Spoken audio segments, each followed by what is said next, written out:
आज हम बात करेंगे एक बहुत ही मजेदार फनी और साइंस फिक्शन एनिमे सीरीज की। इस सीरीज का नाम है अनडेड अनलक। यह एनिमे दो कैरेक्टर के ऊपर बेस्ड है, जिसमें एक कैरेक्टर अपनी लंबी लाइफ से बोर हो गया है और मरने के नए तरीके ढूंढता रहता है, और दूसरा कैरेक्टर जो अपने अनलकी होने से परेशान है। तो चलिए हम स्टार्ट करते हैं अनडेड अनलक के एपिसोड नंबर 1 का। इस एपिसोड की शुरुआत में हमें दो अलग अलग सीन दिखाई देते हैं। पहले सीन में हमें एक एरोप्लेन उड़ान भरता दिखाई देता है और एक लड़की उस प्लेन को देखकर बाय बाय कर रही होती है।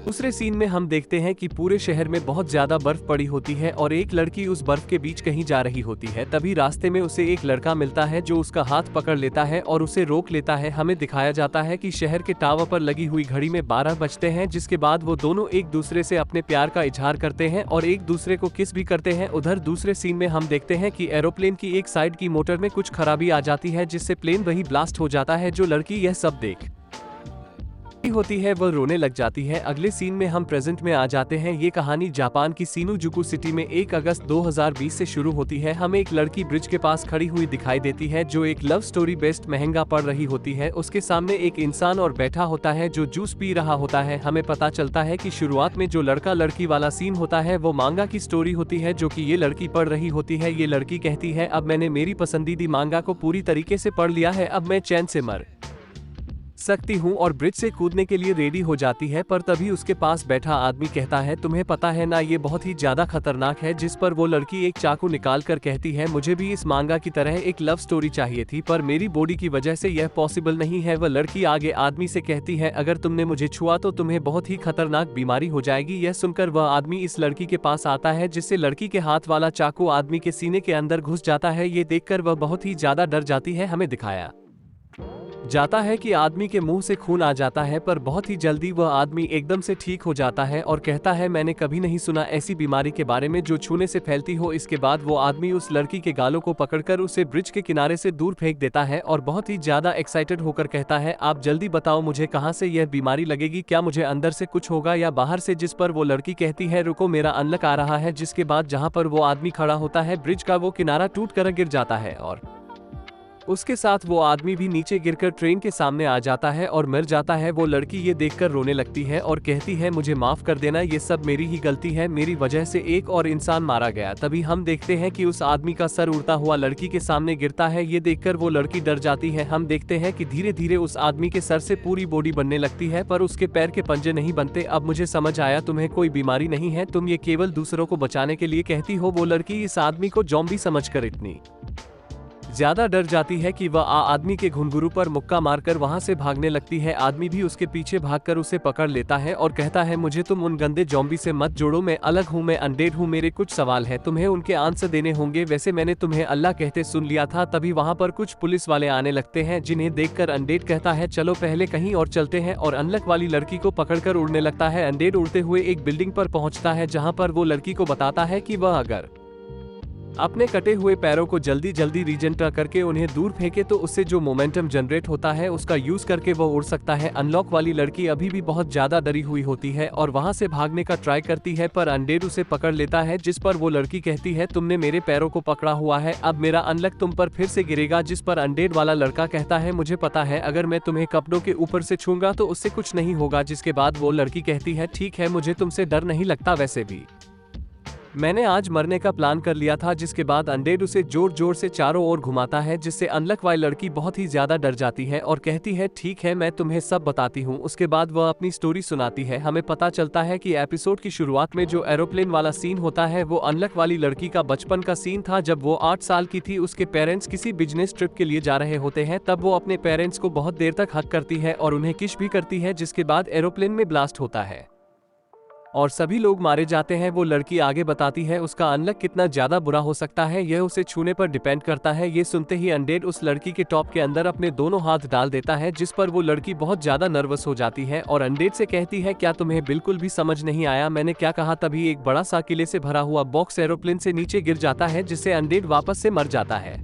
जिसका फायदा उठाकर अनलक वाली लड़की वहां से भागने लगती है, पर तभी अनडेड वापस से खुद को हील कर लेता है और कहता है तुमने मुझसे झूठ बोला था। हम आगे देखते हैं कि भागते हुए उस लड़की का पैर एक केले पर पड़ता है और वो फिसलकर बिल्डिंग से नीचे गिर जाती है। लड़की गिरते हुए सोचती है, क्या मेरी जिंदगी ऐसे ही एक केले पर फिसल कर खत्म हो जाएगी? मैंने तो अपने जीवन में कुछ भी नहीं देखा है। तभी अनडेड उड़ता हुआ वहाँ आता है और उस लड़की को गिरने से बचा लेता है। अनडेड उसे कहता है, बड़ी मुश्किल से मुझे कोई ऐसा इंसान मिला है जो मुझे फाइनली मार सकता है। मैं तुम्हें इतनी आसानी से नहीं मरने दे सकता हूँ। तुमने मुझसे झूठ बोला था। जब तक मैं पता नहीं लगा लेता कि किस वजह से और बड़ा अनलक मेरे ऊपर गिर सकता है, मैं उसे ढूंढता रहूंगा और क्या पता ये सच्चाई में मुझे मार ही दे। जिसके बाद अनडेड उस लड़की को लेकर अपनी खुफिया जगह पर चला जाता है। जब अनडेड जा रहा होता है तब हमें कुछ लोग दिखाई देते हैं जो अनलक वाली लड़की और अनडेड को पकड़ने की बात कहते हैं। अगले सीन में अनडेड अपनी खूब जगह पर पहुँच जाता है जहाँ पर वह कहता है, अच्छा मैं समझा, जितनी देर तुम्हें टच करूंगा उतना ही अनलक मेरे ऊपर गिरेगा। इसके बाद अनडेड कहता है, चलो जल्दी से अपने कपड़े उतारो, मैं जितने ज्यादा तुमसे चुपकूंगा मेरे ऊपर उतना ही अलग गिरेगा। ये सुनते ही वो लड़की अनडेड से बचकर भागने लगती है और अनडेड भी उसके पीछे भागता है। भागते भागते लड़की की जैकेट कहीं से उलझकर गिर जाती है। हमें दिखाई देता है कि लड़की के बहुत ही लंबे बाल होते हैं। जैसे ही लड़की देखती है कि उसकी जैकेट निकल गई है, वो रोना शुरू कर देती है और कहती है अनडेड ने सब देख लिया है और अपने बड़े बालों का रीजन देते हुए कहती है, अगर कोई भी बाल काटने वाला मुझे छूता तो वो मारा जाता, इसीलिए मैंने बाल नहीं कटवाए। जिस पर अनडेड उस लड़की के बाल काटना शुरू कर देता है। लड़की कहती है, अगर तुमने मुझे छुआ तो तुम पर अनलक करेगा। जिस पर अनडेड कहता है, जब तक मैं तुम्हें छू रहा हूँ तब तक मैं सेफ हूँ ना। जिसके बाद अनलक उसके बाल काट देता है। लड़की पूछती है, क्या तुम्हें बाल काटने आते हैं? अनडेड कहता है, कई साल पहले मैं ये काम करता था। लड़की अपने कटे हुए बालों को देखकर खुश हो जाती है और अनडेड को शुक्रिया बोलती है। अनडेड भी खुश होकर कहता है,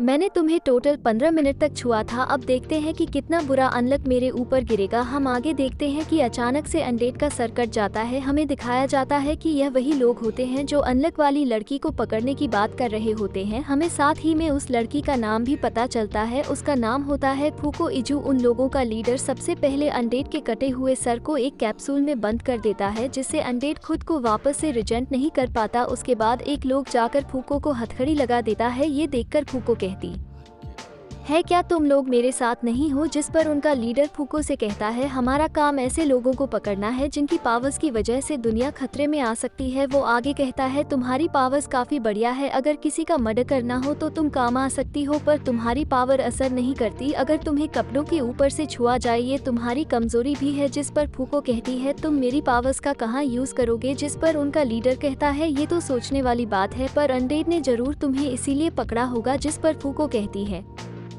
नहीं, वो तुम्हारे जैसा नहीं है, वो बस चैन से मरना चाहता है। जिस पर उनका लीडर उस लड़की को पकड़कर कहता है, थोड़ा तमीज से बात करो वरना मैं तुम्हें अभी मार दूंगा। फूको अनडेड को याद करके रो रही होती है। तभी जो इंसान अनडेड का कैप्सूल पकड़कर खड़ा होता है उस पर एक जोरदार बिजली का झटका गिरता है जिससे वो इंसान मारा जाता है और अनडेड का कैप्सूल खुल जाता है। बिजली के झटके को देखकर सब लोग हैरान हो जाते हैं और सोचते हैं कि उन्होंने अभी तक फूको को छुआ नहीं था। इसके बाद अनडेड आकर इन लोगों से लड़ने लगता है। इनका लीडर कहता है, गोली से कुछ नहीं होगा, हमें इसे काटना पड़ेगा। ये भले ही अमर है पर इसे लड़ना नहीं आता। जिसके बाद सभी लोग चाकू लेकर अनडेड पर हमला करते हैं। अनडेड कहता है, तुम्हें लगता है कि मुझे कुछ नहीं आता? जिसके बाद अनडेड अपने सर पर लगी हुई एक प्लेट को हटाता है और कहता है, मेरे पास करीब 100 साल तक की मेमोरीज है। मैं ये प्लेट लगा कर रखता हूँ क्योंकि मेरे ब्रेन में इतना स्पेस नहीं है कि यह इतनी मेमोरीज रख पाए, इसीलिए मैं ये प्लेट लगा कर रखता हूँ जिससे और नई मेमोरीज स्टोर ना हो पाए। इसके बाद अनडेड एक ही झटके में उन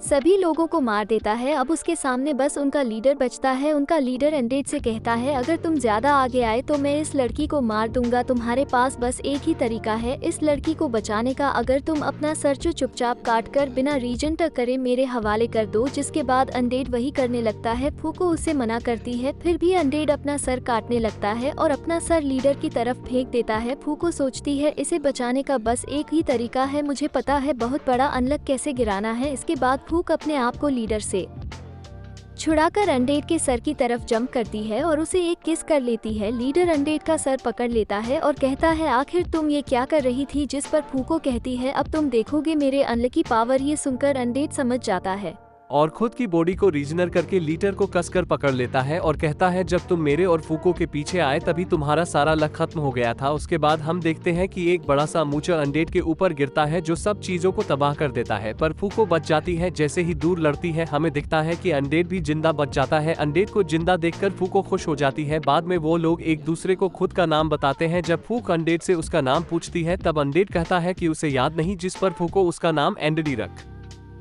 देती है। आगे एंडडी एक किसकी वजह से हुई इतनी तबाही देखता है, तब वो फूको से सेक्स करने के लिए कहता है। फूको ये सुनते ही फिर से भागने लगती है और एंडडी भी फूको के पीछे भागता है और इसी के साथ ये एपिसोड खत्म हो जाता है। दोस्तों बताइए आपको यह एपिसोड कैसा लगा, क्या मुझे ये सीरीज कंटिन्यू करनी चाहिए? कमेंट सेक्शन में जरूर बताएं।